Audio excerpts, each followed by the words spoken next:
பூவா தலையா? நீ சொல்லு. பூவா?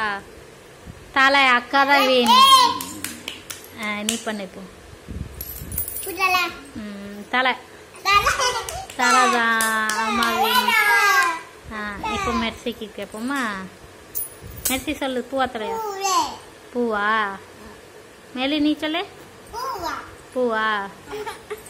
பூதான். 2 பேரும் வேணும். சரி நீ உட்காரு நேரா. இப்போ சொல்லுங்க. பூவா தலையா? சொல்லு. நீ சொல்லு. தலையா? பூ அம்மாவின்.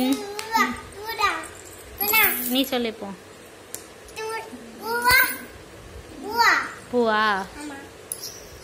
பூதான். Merlin win. பூதான் இது பூ. நீ இப்போ பண்ணு.